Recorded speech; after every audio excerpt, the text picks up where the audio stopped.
You're listening to a Fit Plus Love production. For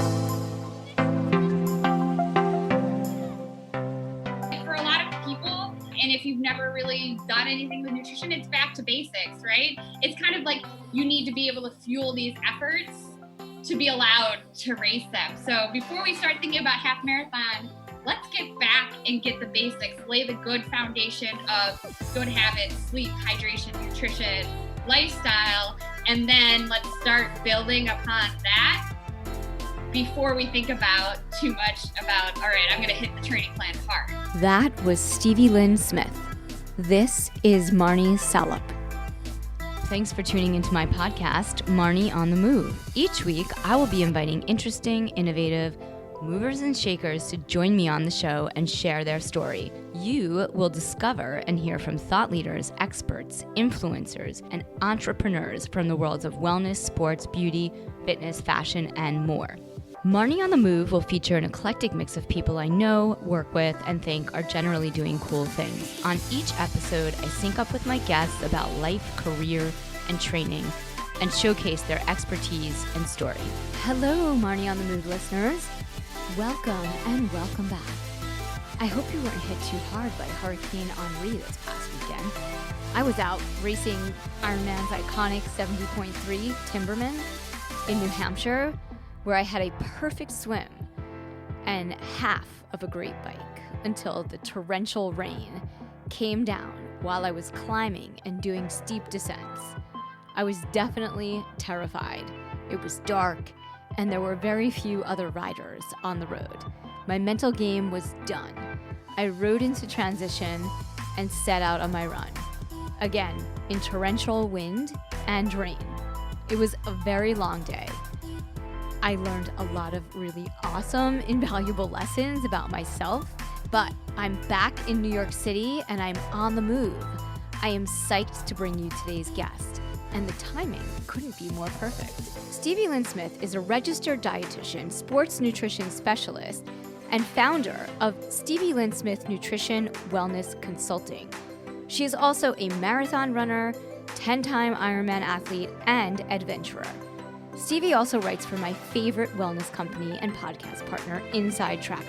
Today, Stevie and I sync up about all things endurance sports nutrition, from fueling and hydration on race day to building nutrition into your overall training plan leading into your race. Stevie sheds light on a few examples of tests you can do to figure out how much hydration you actually need on race day and during your training with a simple sweat test. We also talk about Stevie's recent diagnosis of rheumatoid arthritis and how she is shifting gears in her endurance sports, but still keeping things moving. Before we dive in, shout out to our sponsors, Inside Tracker. Inside Tracker is the ultra-personalized nutrition platform that analyzes your blood, DNA, and lifestyle to help you optimize your body from the inside out. They are my go-to for understanding my inner health, looking at my blood levels, and getting great nutritional insight. Inside Tracker transforms your body's data into meaningful insights and a customized action plan of the science-backed recommendations you need to reach your goals. Take control of your health and wellness. Unlock the power of your potential. And use our code CHEERSMARNIE for 25% off. Now, on to my conversation with Stevie Lynn Smith. How did you get into the Ironman and triathlon and all of that? So I got into, I've been an athlete all of my life. So, always kind of played every sport, tried every sport. Soccer and lacrosse stuck the most. I played lacrosse my first year of college. I was a goalie, by the way, which you people are like, oh, everything makes sense now. We're like a little bit of a special breed, but I hated running. Like when it was the timed mile in gym class, my teachers were like, Smith, you are an athlete. You need to do this in under 10 minutes. And I would huff and puff and like roll my eyes and like do it begrudgingly. But fast forward to my sophomore year of college, I decided lacrosse wasn't for me. I wanted to focus on school, transferred out to a different school. But I just stopped exercising because I was so burnt out. Like D3, it was D3. I was like, this is too much work for Division III. Yeah. I'm not getting any money for this. I don't enjoy it anymore. So I was like, I'm done. So I did like one semester of like not exercising, and it was the only time I was never active in my life. And I was like, I'm going to start running. So in 2008, I was like, run a quarter mile, like walk a quarter mile. Like I couldn't run more than a quarter mile at once. And then it just kind of like, by 2009, I did my first road race, which was a full marathon, the Buffalo Marathon. Nice. And then I met some triathletes, kind of taught myself how to swim. I mean, I took swim lessons as a kid, but I was never a competitive swimmer. Right. And then bought a bike. In 2011, I signed up for my first 70.3. And then by 2012 was my first full. So I feel like you're a few years ahead of me with the training. I mean, I started like in 2011. Like I started doing, I've always been athletic, but I was never doing races. And then I started with running too. I mean, I love running. So that was my happy place. And, you know, I was always running, and I also love cycling. I did not know how to swim. I mean, I knew how to swim from the perspective of I was, you know, spent the first part of my athletic, and I do the air quotes, career as a windsurfer. So I spent a lot of time sailing and on the water, but not in the water. So the only time I would swim is like if I got thrown off my board and had to go get it, you know, but that was it. Yeah. Like there was that was probably 10 meters, you know, not even. So swimming was a whole new game for me. Really, you know, for your recreation and for fun, you're doing all these races and triathlon. But really what you do as a career is you are a registered dietitian and board certified in sports nutrition. When did those two things come together for you? Yeah, so those probably started to come together around 2016, 2017. I know a lot of dietitians get into the field being like totally all in. I'm going to be a sports dietitian. This is what I want to do. I love sports, being an athlete. And I love being an athlete, but that was never like my intention. I just knew that I took just like a basic nutrition course my freshman or sophomore year, and I was, this is what I want to do. So that's why I transferred to kind of get myself on the path to be a registered dietitian and switch to get my bachelor's of science in dietetics and nutrition. And all I really knew is that I wanted to help people, and I really liked food, but like being an athlete was just another aspect of my life. Right. And I just kind of like, let's see where this goes. And I worked as a clinical dietitian in the hospital setting, inpatient, outpatient, variety of disease states from head and neck cancer to home care to, inpatient nutrition. So that was in DC, and I was there for 6 years. And then, just by the nature of being an athlete and an Ironman athlete, I kind of started to just read more on the sports nutrition side and start to learn, because of course, becoming a dietitian, there's many things you learn, everything about, I'm looking, my standing desk here is some of my textbooks, like, food and the nutrition care process, advanced nutrition and human metabolism, understanding food. So you learn a lot, but sports nutrition, at least in the program I'm in, was not obviously a focus. So I started to just gain the knowledge where I could on the side. Then some doors opened up in the endurance sports world because, you have those two things. I'm an athlete. I understand what it takes to train and race an Ironman, but then I also have all of this nutrition knowledge. So that kind of started to happen on the side. And then at the start of 2018, I decided to kind of go all in on sports nutrition. I quit my full-time government job in DC, moved back to Buffalo, started to work on my master's degree from Northeastern in nutrition with a sports and fitness concentration, and was like, all right, we're going to do this and see what happens and see how kind of the chips continue to fall. So you have your CSSD. Yes. Yeah. So for that, you have to be practicing as a dietitian. I believe is it 5 years, 2 years? Someone might correct me, but you have to have already been practicing as a dietitian for a few years. And then you need a certain number of hours, either 1,200 or 1,500. and then you can apply to sit for the board exam, then study for the board exam. So I waited until 2020 to get it because, some of my master's degree and also that work experience I could use for the hours. And then since it was COVID, my test actually got canceled 3 times. Oh my God. So I just kept studying over and over again. I was like, oh my gosh, let this just be done. Yeah. Oh, so it was in person, like you had to go in person. It wasn't digital or online. Got it. Yeah. I mean, it was online, but you had to, of course, go to the testing center, right? Got it. Yeah. You can't look up the answers. So right. Yeah, it was a little bit, everyone has we all had our different obstacles and struggles, but I don't like tests. It's not really my jam. So the standardized tests are just, they're no fun for me. So I was like, okay.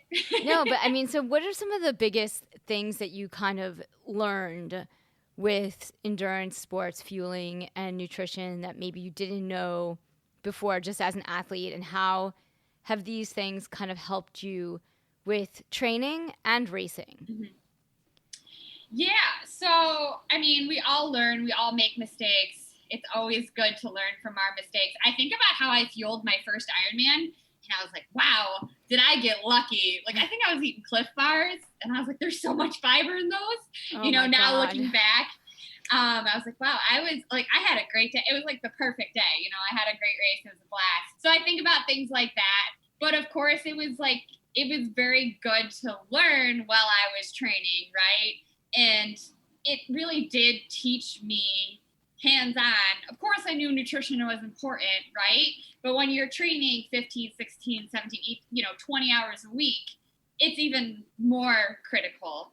I tell people who are looking to do their first, any sort of long course, 70.3 Ironman, if you don't approach your nutrition day to day, both in and out of training, you probably don't have any business racing these events. Because it's about being responsible, right? To make sure you're staying healthy, strong, not injuring yourself. Thankfully, I was never, in the start of my running career, I had some pretty bad stress fractures. I stress fractured the neck of my femur. Oh my God. So yes, that was pretty bad. And that was a big learning experience. And I was like, okay, I got to figure this out. And so that was a good lesson. But otherwise, thankfully, I stayed pretty healthy throughout the rest of my training. But, it also taught me my experience as an athlete, but also a clinical dietitian, how to be realistic. Right? Yeah, what can you really do? Yeah. Yes. And being okay, maybe these frozen green beans aren't perfect. They're not fresh. I would love to eat farm fresh green beans all the time, but they're, what I could afford when I was on a budget. Ironman is very expensive. Yeah. And a student not working full time, and being all right, well, these are nutritious. Just kind of having that middle ground, everything isn't going to be perfect. Right. Or all organic. And that's okay as long as I'm fueling my body and I'm making sure I'm giving it enough of, nutrient dense foods in the way that, I made it work. And I mean, you mentioned something really important when you were just talking about, if you're not eating healthy and fueling and getting enough, you didn't say this, but about the calories, but getting enough calories in, calories out. It's not just about race day. It's about all year round. It's about, as soon as you start training and you start increasing your workload, you need to start increasing your calories. You need to think about what you're going to eat 3 days before you have a 5-hour bike ride, all of those things, and what are the good things to eat. But I don't think that was on the radar screen for people until maybe it feels like it just really came onto the radar as one of the important elements of triathlon. It's cycling, running, swimming, and nutrition. Yes. Did you notice that in the last few years? It's just really come onto the radar screen? Oh, yeah, absolutely. Because when I started, I mean, obviously people fueled and ate, but I just felt it was just kind of oh, yeah, we're going to grab some Gatorade and put have it on some our M&Ms. bike. Yeah, totally. Stop and get Pick up peanut some M&Ms at the McDonald's. next gas station, right? But not that they, it was all eating poorly, but now there's so many different, I feel little different schools of thoughts, and people take different approaches, and, people are a little bit more passionate about it. But I also think Unfortunately, it's come into light in a negative way, right? Kind of like diet culture in general, but also in sports. So a lot of the people, my clients that I work with, they're like, okay, yeah, like I want to get healthy and I want to train for another half marathon. It's been a few years and, but I know I need to lose some weight and this and that. And I say, all right, let's rewind. And it's like for a lot of people, and if you've never really done anything with nutrition, it's back to basics, right? It's kind of like you need to be able to fuel these efforts to be allowed to race them. So before we start thinking about half marathon, let's get back and get the basics, lay the good foundation of good habits, sleep, hydration, nutrition, lifestyle, and then let's start building upon that before we think about too much about, all right, I'm going to hit the training plan hard, right? Yeah. Do you work with the coaches that are training the athletes or people that you're working with on nutrition to kind of put together your nutrition plan around their training plan? It depends really from person to person and coach to coach. Yeah. I do always, even if I don't communicate with the run or triathlon coach directly, I do always have everyone tell me like, okay, this is where I'm at in my training cycle, if they're already into a big training plan. And then kind of we look at the goals, see where they're at and say, okay, I know that we have this race coming up and right now we're at this run volume. So then I can kind of go and look like, okay, we're in the base phase. So like during this, we need to start to lay the foundation before you can start to transition in and, do a big build cycle, right? Because that's when the intensity goes up, the energy expenditure is higher. So if we can't get the basics of like, mostly a lot of people I work with just flat out aren't eating enough. So I always joke and say that 95% of my job is telling people to eat more. Well, it's really hard to get a lot of calories when you think about it. It is challenging to eat because you really have to eat a lot. Like, when you're training, and even, that's why smoothies are good to supplement and add into the mix. And I just put everything in a smoothie.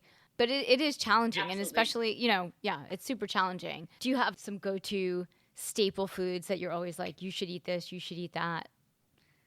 Yeah. Well, of course, it depends on each person, yes. what their preferences are. I feel very strongly as a dietitian that you are allowed to have food preferences, right? I once met a dietitian who was like, I can't believe adults who don't like X vegetable, they're an adult. They should like vegetables. I'm like, no, like, that's not everyone. Like, if you hate Brussels sprouts, no problem. There's lots of other green vegetables that you can eat instead. So it really depends on each person. But you mentioned smoothies. Right now is big smoothie season. Personally, I don't love smoothies because I really like actually eating. Yeah. That's just more, I get more enjoyment. But, it is a great tool, as you said, just to get just more nutrition in. But also with the heat, when our appetites are a little off, for people who struggle when they're not hungry after their workouts, totally normal. But we still need to get some nutrition in post-workout. Actually, that happened to me today. I lifted earlier, and it's not like me to usually not have an appetite, but I was like, ugh, my stomach does not feel good. But I was like, all right, make a quick smoothie, have everything on hand, because it's just so critical, like you said, have to when get you're training nutrition. So much.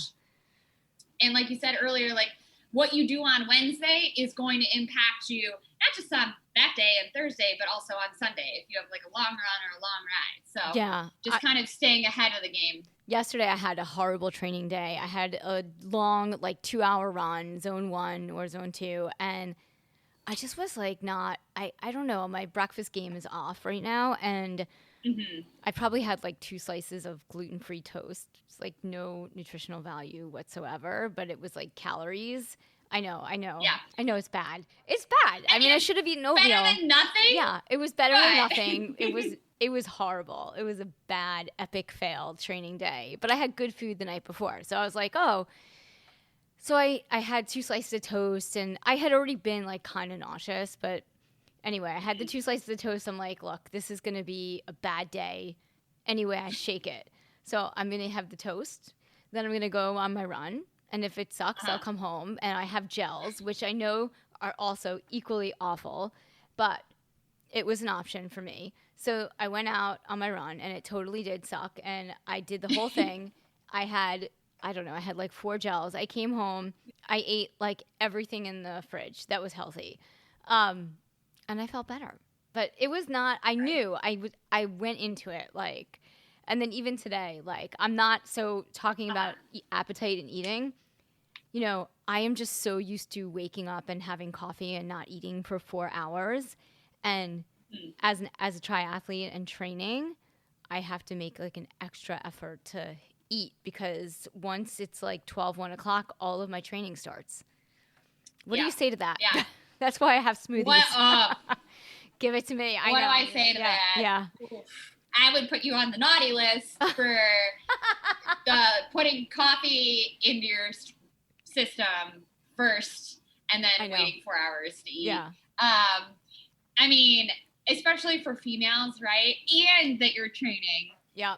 Because that can do a number on your hormone levels, you know, particularly looking at your cortisol. You know, I will admit my cortisol was a little bit high when I tested it last. Oh, yeah. And I thought to my head, and I said, okay, I love coffee too. So I was like, all right, we're going to drink 8 to 12 ounces of water or water with noon before my first cup of coffee. Oh, my gosh. Because I would do the I mean, I don't wake up. I eat usually with my coffee, at least a small snack. Yeah.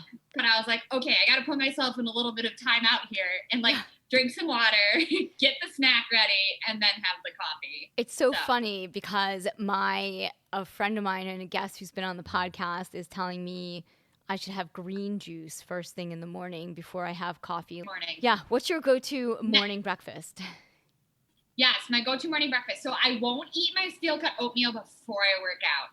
Does not work for my GI system. I keep it real simple as I tend to do my workouts first thing in the morning now because ever since I started my business, my day just disappears and I work across time zones. So a lot of my calls tend to be towards the end of the day. Got it. So I also try to not start my work day at 8 a.m. Eastern. And then my last call I did it one time was 8 p.m. Eastern. I was like, this was a bad idea. Yeah.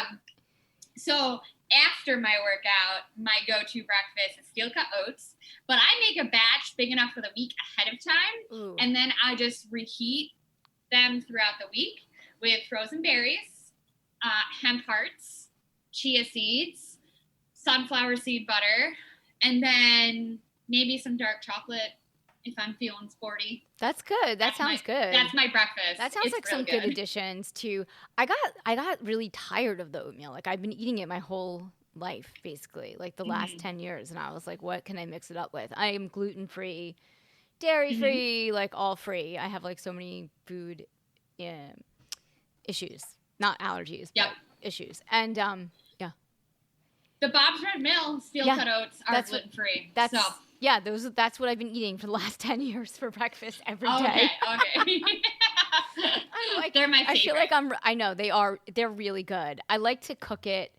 It's almost like my coffee process. You know, I wake up, I start the oatmeal, then I forget it's on the stove, I burn it, and then I'm like, shit, what's that noise? No, I really, I love the Bob's Red Mill steel-cut oatmeal that's gluten-free. So good. But I needed to take a break, so I've been doing Udi's bread toast, which is obviously not good, not bad. It's in between. I mean, it's calories. There's maybe a little teeny weeny bit of nutrition on some small level, but at least it gets things going for me to kind of then say, oh, maybe I'll have a smoothie next that has actual nutrients in it. And by lunch, I'm eating. That's, Yeah. But it takes a while. Fine. Yeah. So for everybody's different. One of the foods that's my staple besides the steel-cut oatmeal, I love sweet potatoes. That is a food that's my go-to. I try to have a few sweet potatoes and avocados. What are your thoughts on those? Yeah. Love them. Here for it. Here for that energy. Love sweet potatoes. I love roasting them with a little cinnamon on them. You get that sweetness out. So good. Yeah, love avocados too. I actually just tried frozen avocado. I saw them at Wegmans. Obviously, definitely not the same, not the real deal, but they're still good. Game, yeah, the avocado game around here has been sad lately. So it was like a nice tool to have. Well, but nothing is better than the perfect avocado. Yes, that's true. But I also love frozen avocados because, again, like I am looking to get as much nutrition as possible in every way I can. So I also add them to my smoothies with bananas and everything else because you don't even taste them and they have like all this great nutritional value. And yeah, and avocados are like very challenging to manage as a food because as soon as you buy them, you have to kind of eat them or you have to like, it's like a whole waiting game, so. Right? And then the ones that never get ripe or the ones that deceive you and they're already bad. So do you have like, how do you determine what kind of amount of calories out, calories in an athlete should be having during their training? Like, is there a formula or like that you use or some kind of something that you could share? Yeah. So typically I do TDEE, all the E's. So total daily energy expenditure. I knew I was going to like totally That's all right. butcher that. But basically this is BMR. So what you need to be alive plus TEF, which is the thermic effect of food, or basically what you burn eating food, plus your TEA, your thermic effect of activity, so exercise, and then NEAT, NEAT, so non-exercise activity thermogenesis, so any activity that is not exercise. So I do this little calculation, and I kind of use this as a starting point. Of course, it's not a perfect science, right? We're not in a lab. Use this as a starting point, kind of look at each client's history. Unfortunately, I've had a lot of people kind of on that yo-yo dieting. So, it's usually a lot of time spending reverse dieting, bringing them up. Like I said, 95% of my job is telling people to eat more. But I would say that with the maybe except for like one or two of my clients, I don't tend to talk calories or macros. Okay.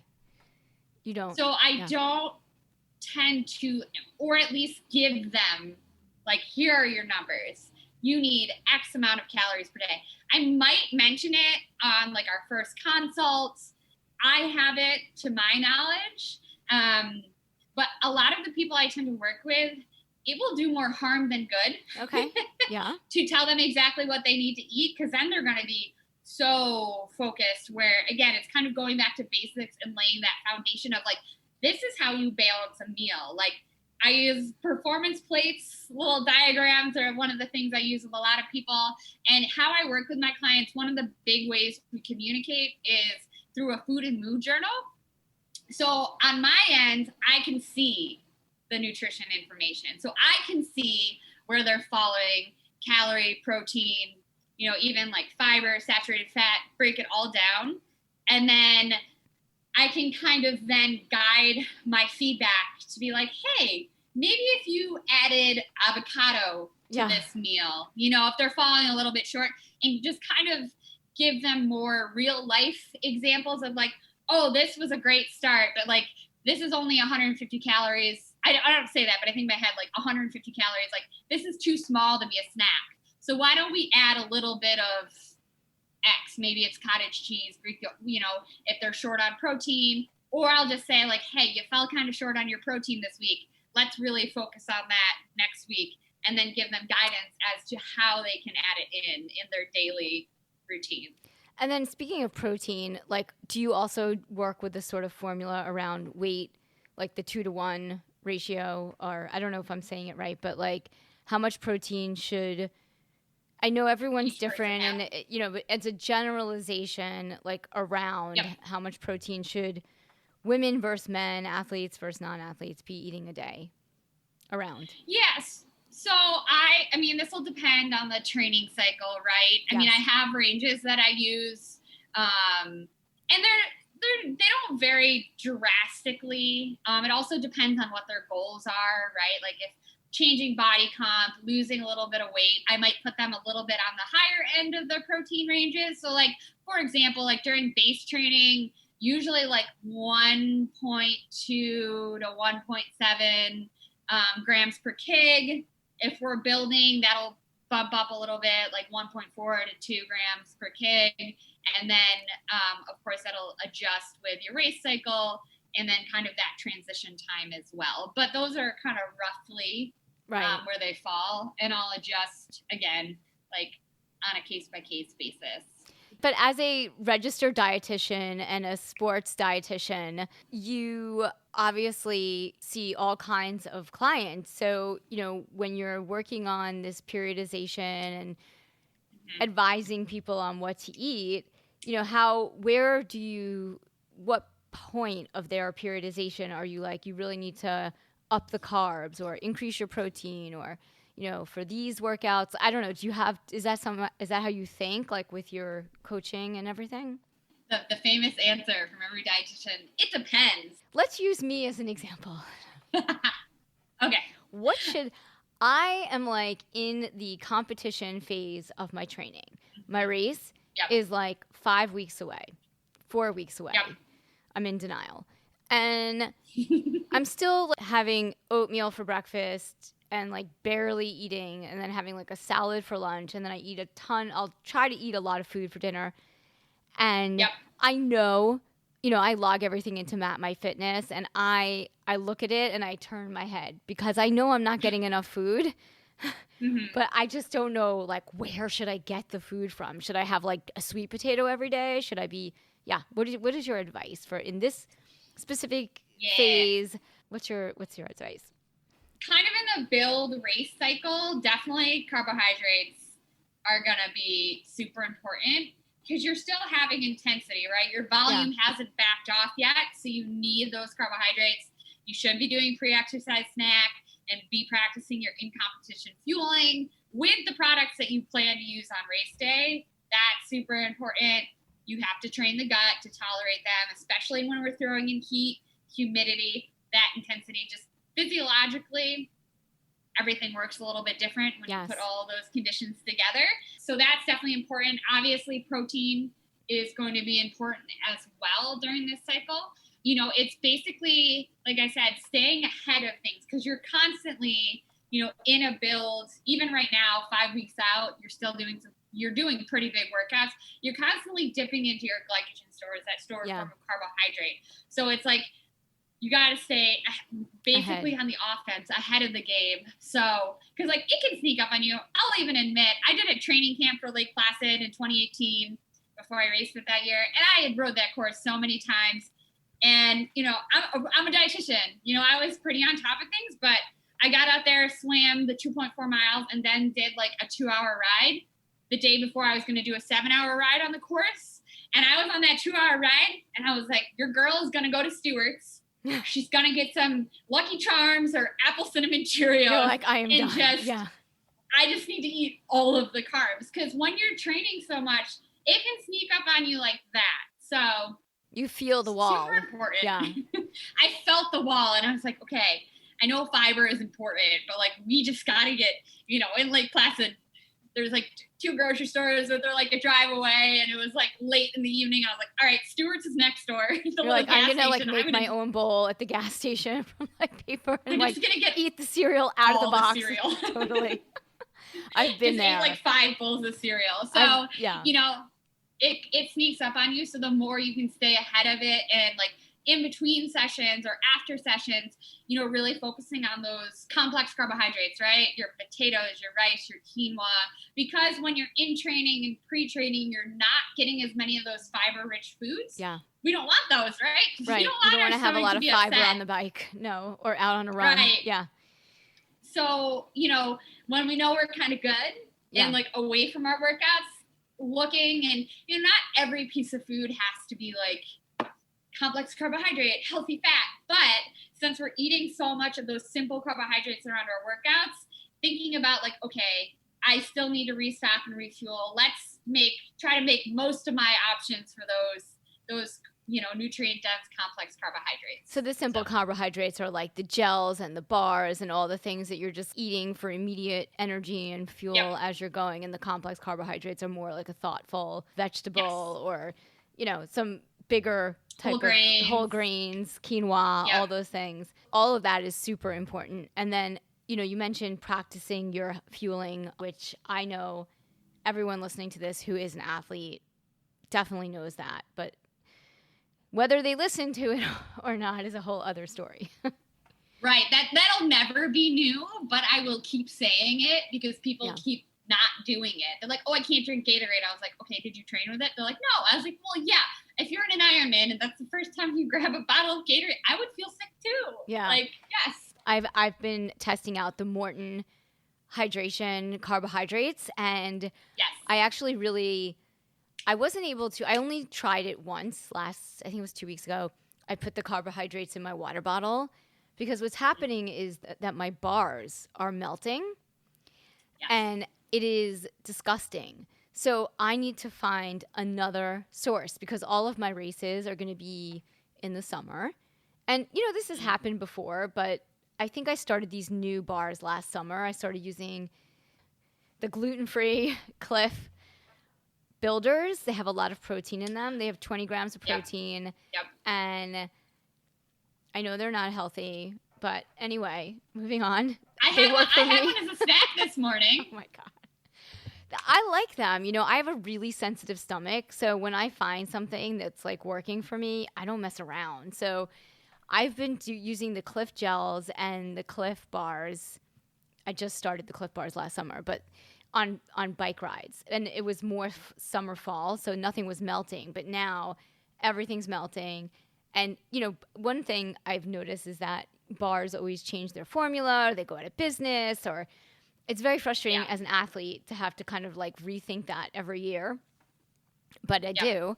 So now I'm kind of in this space where I was recently thinking about putting all my nutrition in my water bottles, which, a lot of athletes do that. And I think it's a great idea. I mean, I've tried a few different products that have upset my stomach. So I'm trying to figure out like how important is the protein part of this on the bike. And do you have any suggestions for nutrition on the bike? And yeah, absolutely. I definitely probably wouldn't recommend those Cliff Builder bars. Yeah. They're pretty high in protein. Yes.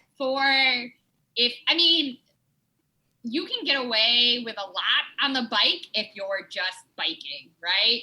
You think about like the Grand Fondos that like people do for fun and like the buffet stations that they have. Yes. And they're fine because they're not hammering the bike. They're not then going to try and run a half marathon. Right. Or a full marathon at a pretty decent clip off the bike. So typically those are a little bit higher in protein than I would recommend. Like a little bit of protein in long distance racing is important, but it's not anything typically over the top that I have people have. It's just like a couple grams, like here and there, like in a bar or a honey singer waffle, or like some of those waffles that they make. And solids I'm a little like wary about. Again, it's just looking at digestibility, right? Yeah. Your body is not going to prioritize digesting. That's like fiber and fat, right? We want to avoid those on race day, which I don't know how much fat those bars have. I don't think they have a lot. I think they don't have a lot. I don't know. Yeah. I think I just ate one after the pool, so I don't know. But your body isn't going to prioritize breaking down and digesting food when you're exercising. It's going to prioritize, getting the oxygen to those working muscles. So that's why there's all of these sports gels, products, chews, et cetera, drinks, is because they're much more easily digested. And that's what we want. So your body can break it down and get the fuel out to the muscles and use it right away. So, again, everyone's a little bit different. The only thing about all liquid nutrition that makes me nervous is, how many bottles I've seen fly off bikes and people are like, oh, I was crushing it. I was on pace for a 5:30, 5-hour Ironman bike split. But then I lost all my nutrition and then I had to walk the run. That's basically my greatest fear with all liquid nutrition. Yeah. I mean, again, like going to digestibility, that's going to be so easily digested. So especially with someone who has tummy issues, it's a great option. It makes me worry. So the Morton carbohydrates I put in my water bottle, and they have 40 grams of carbohydrates. They have two different ones, but I put 40 grams in one water bottle just to kind of see Like if it actually was fine. I didn't feel nauseous or anything, which I was, hoping I wouldn't, because it is a good option. I mean, they have Yeah. I can't speak for the product in terms of like all the technology that's in these kind of the carbohydrate mix that they have. It's good. I mean, I think also psychologically, I feel like I have to eat things.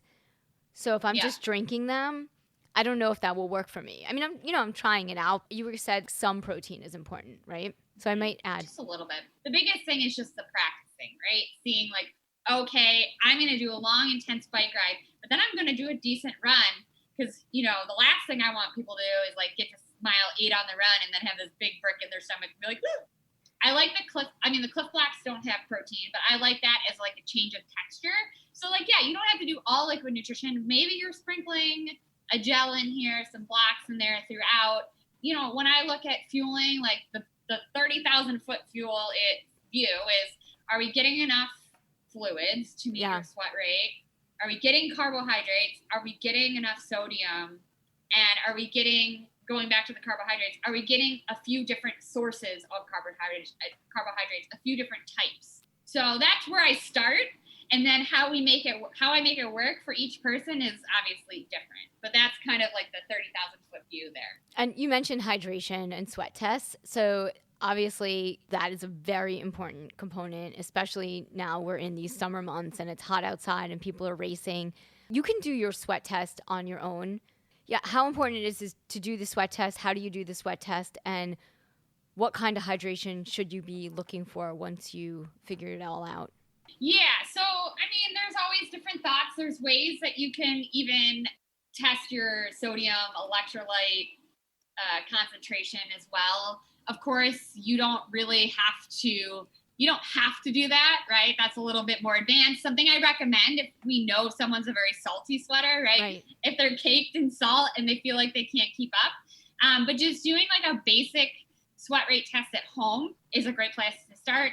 So you weigh yourself pre-exercise, then, you can do it naked, or technically if people can do it naked, it's ideal. And then do exercise. I typically say around an hour. Biking, like on the trainer, I think is the easiest. And then if you drink 24 ounces of liquid, note that. If you don't drink anything, obviously note that as well.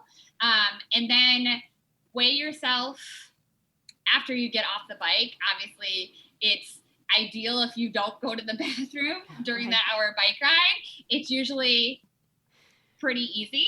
So you can subtract your post-exercise weight from your pre-exercise weight, and you see how much weight you lost. Some people weigh their bottles before and after. Like if you just drink, if you don't want to be like, I drank 24 ounces, you can weigh your bottles. So subtract the weight of your bottles before and after to obtain the amount you consumed.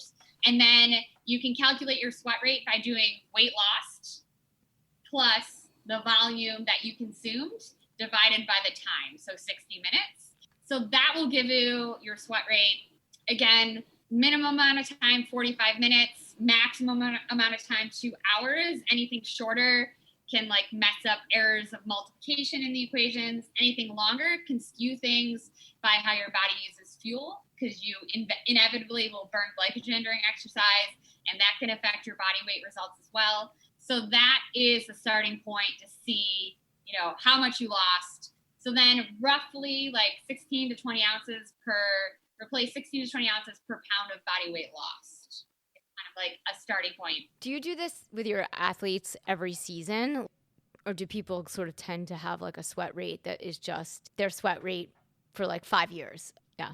Yeah, sweat rate doesn't really tend to vary too much. Because like I've had some people who are like really gung-ho to like get to Kona, and they're like, okay, well, I want to redo my sweat rate. I was like, you can do it, but I'm going to tell you, it's like not going to change that much. Yeah. Typically when I calculate it, most people, they're coming around needing like a basic is I never let anyone drink fewer than 24 ounces of water on the bike, unless they're very small.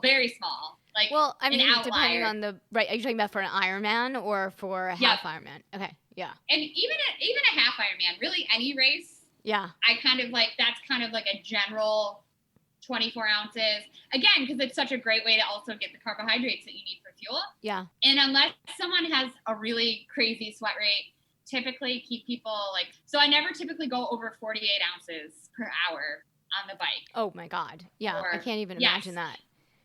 But some people I have done a sweat test and they need that much. And then they'll write me an email like, I had the best race ever. And I was like, yeah. Like, for me, I have to remember to drink water, but I do. I'm trained. I'm like, I drink so much water, it's not just race day, right? We're talking about hydration. I mean, I drink at least 2 to 3 of these a day minimum. Mm-hmm. I mean, I go through, and maybe that's not so good to drink so much water. I definitely am, because I'm also exercising all the time. So yeah. Yeah. I stay hydrated. So for daily hydration, a really good rule of thumb is half your body weight in ounces a day, plus what you will lose in sweat. Oh, that's a good formula. I like that. Yeah. It's really simple. I mean, obviously it'll go up and down, but during racing, 24 ounces of sports drink per hour on the bike for sure. Because the idea is also, if you get off the bike dehydrated and behind, even dehydration of just 2% can have a negative impact on aerobic performance. So if you get off the bike behind on fluids, calories, et cetera, I mean, you're not, it's the downhill. run probably isn't going to go well, And it's really hard to turn it around. So you've got to be ahead of it. Yeah, exactly. It's just kind of staying on top of things. A lot of the fueling is on the bike. Yes, because it's easier. Again, yeah, you got it. You know it. I think the bike is the easiest place to get as much nutrition as you can, because it's harder when you're running. It's just more of a full body movement. Yeah, exactly. So it's setting you up. So obviously biking 56 miles, 112 miles does require a lot, but it's making sure, you're getting off the bike in a good spot so you can have the run that you are trained to have or are capable of. The big thing also just with fluids is making sure, of course, carbohydrate and electrolytes, all important pieces of actually rehydrating your body. So water is something I have people use sparingly during racing. You would rather them put noon hydration in their water? I would rather have them put some sort of sports drink on the bike, whether it's the Morton, whether it's Gatorade Endurance, Tailwind, Scratch, Osmo. Basically, when I look at a bottle of sports drink, I'm looking for, X carb to X carb, 40 to 50 grams, 500 to 600 milligrams of sodium. And then what sports drink you use, I can be flexible, right? As long as it fits. It's not brand specific. Yeah. Yep. I mean, if you're doing an Ironman and you have a high sweat rate, I'm going to flat out tell you, Gatorade Endurance is what's on course. So you better train with Gatorade Endurance. Because that's the other thing. Yeah. 10 bottles over your bike, Godspeed. You know what I mean? Yeah, you better learn how to drink Gatorade. It's 10 hours of your life, or maybe 14. Exactly. Depending on how you race. Training the gut, it's important. When I would come back from off season and get back on the Gatorade Endurance those first couple weeks, my stomach would be upset.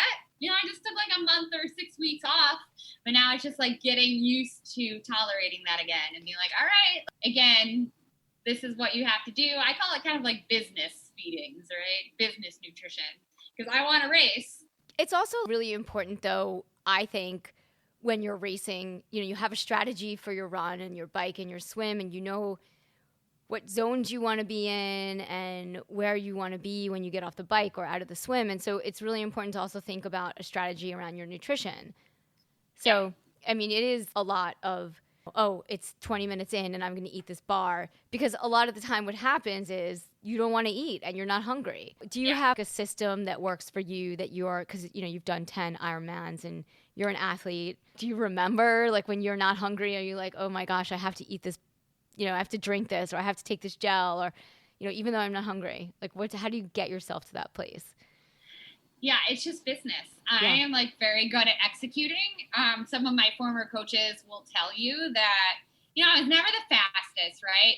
I would finish in the top 15, 10 once in the top 10 for my age group for the Ironman, but I would always be in the top 10 to 15% of finishers. I would say my average time was a 12:30, best in 11:30. So I was not the fastest, but I was very good at putting the pieces together and executing an Ironman swim and like biking what I was able to bike and then putting together a decent run. Cause that's part of the challenge of Ironman is putting all the pieces together. Sure, you can bike a 5-hour bike in Placid, but then you just walked a 5-hour marathon. You know, is that really, I mean, to each their own, but when it came to fueling, it was the same. This is business. This is what I have to do X, Y, and Z.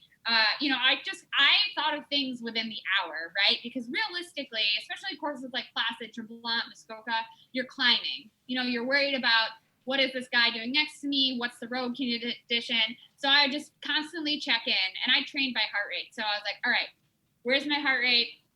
Where am I on my fluids? Where am I on my food? And just constantly kind of go through that kind of circle within my head. Okay, am I up? You know, checking in, like, do I need a little bit of extra salt? How am I feeling? Do you use salt tablets? Yeah, I would use like not the capsules, but ones you can lick. Oh, okay. Yeah. I'm not a super salty sweater, so I would be fine with mostly what I would get from sports drink and some products. But like, especially if it was hotter, I always just bring some with me. And yeah, just in case. I kind of know that feeling. Like if I need a little bit more salt, I'm like, okay, I have caffeine, I'm up on my fueling, but I feel a little off. I'll take a lick of salt, and like usually I was like good to go, but I never needed anything aggressive. I feel like you're going to have a lot of phone calls after this conversation. Oh boy. How busy is your schedule? Yeah. So what are you training for now? What are you doing? Any triathlons, runs, CrossFit competitions? Like what do you have on your... Oh man. No what CrossFit. do you have on your agenda for the summer? My DNA test, I laugh because I'm all in the endurance world, right? Live in my aerobic zone. It's totally my jam. But my DNA came up at like 96, like score of 96 out of 100 to be a power athlete. I was like, I totally missed the boat on this. But so this year, I'm in retirement. Those 10 Ironmans I did them in 7 years, plus like 15 half Ironmans and like 10 marathons, a 50 miler, long distance swim. So I went real hard. So I'm retired and I'm very open about this. Part of my retirement came with a rheumatoid arthritis diagnosis, autoimmune condition. I did do 2 Ironmans in 2019 after my diagnosis. And they were good, but it was kind of like I felt like I couldn't perform and push myself like I used to, like in key bike workouts and key runs. Like it just, that when things click, not every workout is great, but I just wasn't able to hit those numbers and that kind of next level. So I was like, you know what? I think it's time, So still very happily retired, even though everyone is racing again. I did sign up for a full marathon in October. Okay, so you're retired from triathlon, but not endurance sports. I'm retired from Ironman and half Ironman. Okay. But part of rheumatoid arthritis is being active is very important. Yes. So, of course, my activity looks different. I have to listen to my body even more closely. And my doctor doesn't love the bike riding outside situation, just because part of rheumatoid arthritis is it has affected my bone density, despite being always a well-fed, nourished female. There has been bone loss as part of it. So there are certain areas she's concerned if I have any high-impact trauma. Actually, after every appointment I have with her, I see her every 2 to 3 months, the office is like 10 minutes from a trail loop I like to do. Yeah. So I always change and go run trails as like my reward to myself for going through my rheumatology appointments. And she thinks I'm an absolute nut job. But Yep. Most people think that athletes are nut jobs, like recreationally. Right? Yeah. It's all right. So yeah, no, retirement is good. I bought a paddle board. So that's that's cool. more of a socializing thing for me. Yeah. In Buffalo, we have lots of water, Lake Erie, rivers, different places to paddle. So, in our brief summer, it's really nice to enjoy that. More trail running. Maybe I'll dabble in a Olympic try, like a local one. Maybe I won't. We'll see what happens. Yeah. So, and how are you feeling? Like you know, when we first spoke, you were kind of like well, I mean, you weren't but you were talking about, you know, having RA. Mm-hmm. It sounds like you're in better spirits. Like I don't know, did signing up for the marathon get you in better spirits? I'm still wondering what I'm doing with that marathon because, like, running 26 miles, which used to be like the end of my season after I would race an Ironman. Oh, I was like, I'll just sign up for a marathon. That's like so much less training, and like I have fitness, I might as well use it. Spirits are good. I tend to be a pretty positive person to begin with, but like having an autoimmune disease when you're used to being extraordinarily physically capable, you know, there are days where I cannot open a jar of salsa and I live alone and I get really like upset. It's seeming to affect my hands the most, which is also very frustrating. But it's also one of those things that's just like, you don't know what the day's going to bring. And you're like, some days are better than others. And, you know, I'm in a better spot now that the sun is out and like COVID is simmering down. Yeah. We're back, you know, I'm vaccinated. A lot of people around me are vaccinated because part of rheumatoid arthritis is immunosuppressed. So I was a higher risk for COVID the whole time because of the medications I was on. So it's just like a compound of factors. So, you know, it's sometimes hard because I kind of feel like I lost a little bit of my identity as an athlete and an individual. But, you know, we go for trail runs, hiking the Adirondacks, just try and move in different ways. And when I can like run fast and feel good, it's awesome. But sometimes it'll sneak up on me and be like, you did too much this week, Stevie. Like, you just need to chill. How did you discover that you had RA? Like, what were some signs? Yeah, great question. It was weird is the simplest way to put it. It was fall of 2018. I had gone to Kona for work. I didn't race. I worked out there. I had trained for 2 Ironmans that year, but Ironman Florida got canceled. So I raced Placid in July, but then continued to train and had that get canceled. So I was working like 2-3 jobs, going to grad school full time. And then I went to Patagonia with some of my friends from DC and did like this 9-day whirlwind hike, red wine, meet, sleep a few hours, get up, hike, as you do when you're in Argentina and Chile.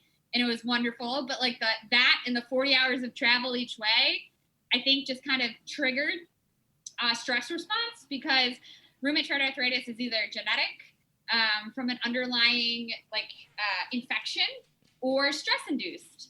And I would love to see more information on how stress from endurance athletes and endurance sports and autoimmune disease. I would love to look into that more. So I think it was like perfect storm of all of those things, but I was super tired, just wasn't feeling great. I was having anxiety attacks, hives all over my arms. And I was like, what is going on? Right. I was like, something isn't right. So I had an inside tracker test scheduled and some of my numbers came back super low, super weird. So obviously it's not diagnostic. So, I called my doctor right away. I love that about Inside Tracker that they'll tell you talk to a doctor. They offer nutritional advice, but when they see low numbers, they're like, call your doctor. Exactly. And I was like, okay, I'm not just going crazy. This blood work came back really weird. I'm going to call my doctor. Thankfully, my general practitioner is amazing. And she's like, you know what? We're just going to test everything. We thought it could have been Lyme, but then a certain test, my rheumatoid factor came off the charts. And then, I saw a rheumatologist and she did a simple test and she was like, turn your wrist. And she's like, how long have you not been able to move your right wrist? And I was like, excuse me? She's like, you can't turn it all the way without using your shoulder. Oh, wow. It. So she did that plus another, antibody test. And she's like, yeah, you have RA. And I was like, what? I just turned 30. Yeah. You should do that research and see what the results are. I mean, I think it's interesting, just autoimmune disease and how these things happen, and especially in women. Yes. Out of, and a lot of it, I don't know, I'm not a doctor, but I think it's fascinating. So. Yeah, absolutely. It's very interesting. And, Yeah, I don't know if there's actually any research done into it, but someone who does do research mentioned it to me when I first got diagnosed, and I haven't looked into it. Are you also working for Inside Tracker still, or? Yes. You do? Yep. I've been an Inside Tracker user since 2016, but I started working for them in 2018, just part-time. This has been so awesome, Stevie. Thank you. Yeah, thanks so much for having me. Thanks again for tuning in to Marnie on the Move. If you like what you hear, leave us a 5-star review in Apple Podcasts. Follow us on social at Marnie on the Move for Facebook and Instagram, and Marnie Salop on Twitter. Head over to our website, marnionthemovecomp4390.com, for more info on this episode, links in the show notes, and of course, sign up for our quarterly newsletter, The Download, to get updates, deals, giveaways, and information on future events for 2019. I want to hear from you. Email me, marnionthemove1@gmail.com, and let me know what you're enjoying, what you want to hear more of. If you have questions for our guests, just reach out.